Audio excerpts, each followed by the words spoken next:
Quem é mais velho, você ou a internet?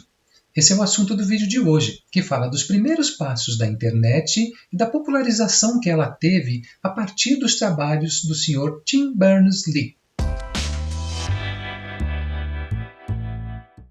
Bom, para responder à pergunta do início, eu preciso te dizer que a internet deu seus primeiros passos ainda na década de 60. Então, se você tem menos de 50 anos, sim, a internet é mais velha que você. Estranho, né? Um dos maiores símbolos da nova geração, a geração conectada, é na verdade uma senhorinha de mais de 50 anos. A internet surgiu no contexto da Guerra Fria. Os Estados Unidos queriam achar uma forma de preservar o conhecimento que eles já tinham adquirido e passaram a pensar em uma maneira de distribuir esse conhecimento em pontos geograficamente distantes, mas que pudessem ser acessados de qualquer lugar. Se um desses pontos, por alguma razão, estivesse indisponível ou se fosse atacado por um inimigo, eles ainda poderiam recuperar a informação a partir dos outros pontos. Nessa época, os computadores já podiam ser ligados em rede, mas eles ainda precisavam estar perto geograficamente para que essa ligação funcionasse adequadamente. Naquela época tinha muita gente boa pesquisando esse assunto, mas eu não vou ficar aqui repetindo um monte de nomes e datas que não vão agregar nada aos nossos objetivos com esses vídeos. Se você quiser conhecer um pouco mais sobre esse assunto, eu sugiro dar uma olhada nesse vídeo que eu vou deixar indicado aqui.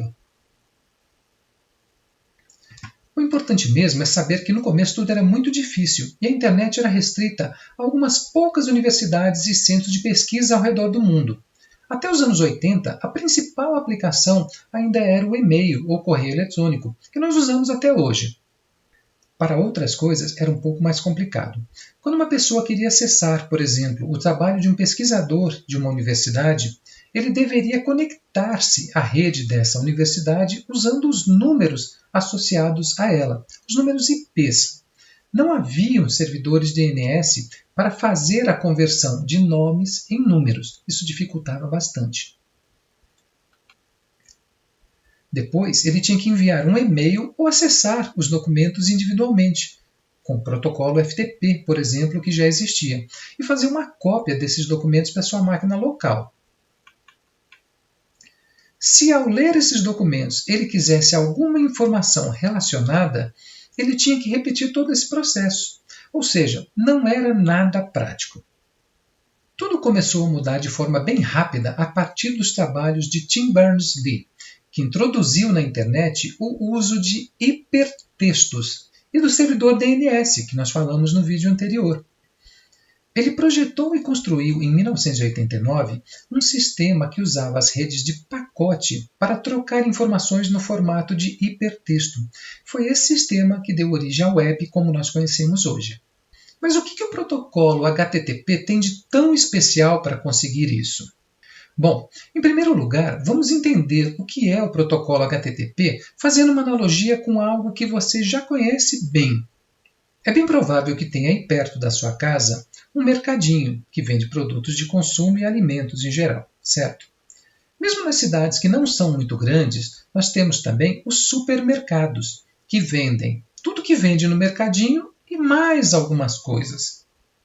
Em cidades maiores, nós temos também os hipermercados, que além de venderem tudo que vende no mercadinho e no supermercado, vende desde uma agulha até uma geladeira super hiper extra moderna. Mas o que o protocolo HTTP tem a ver com o hipermercado? Eu explico para você. HTTP significa Hypertext Transfer Protocol, ou protocolo de transferência de hipertextos. E é justamente no hiper que existe a relação entre os dois.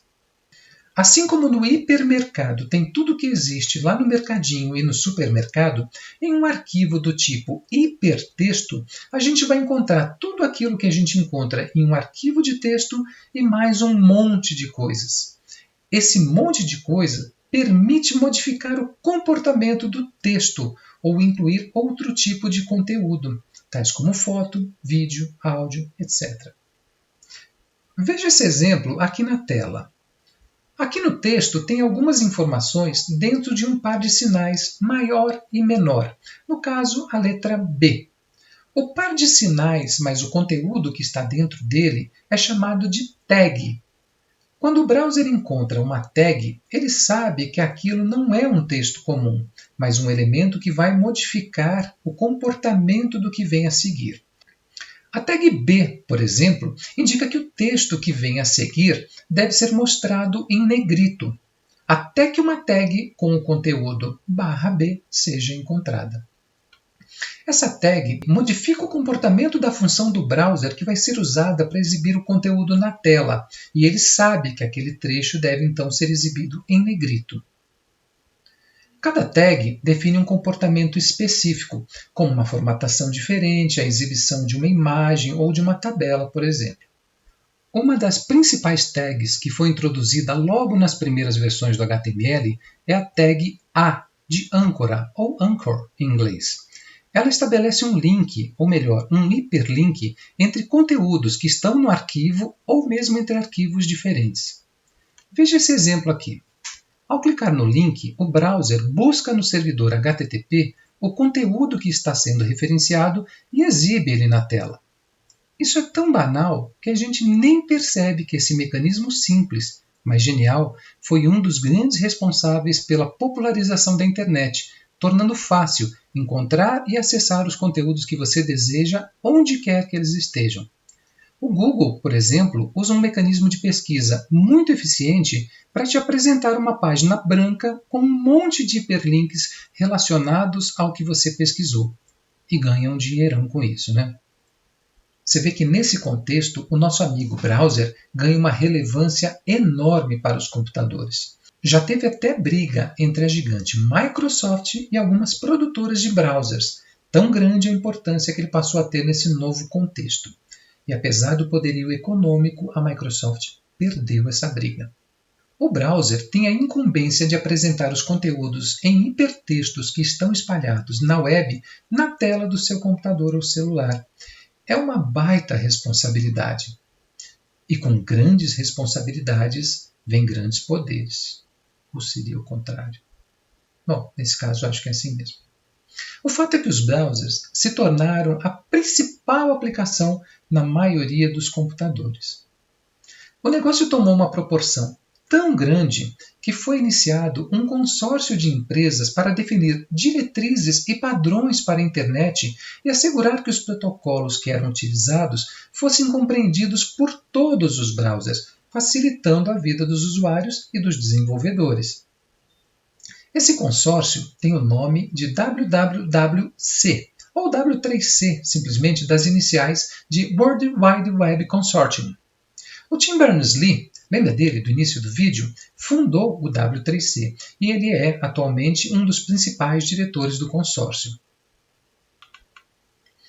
Além dos padrões publicados, é possível encontrar também no site do W3C uma vasta referência sobre a maioria das linguagens utilizadas na web. Quem desenvolve aplicações para a web precisa conhecer a área chamada de W3 Schools.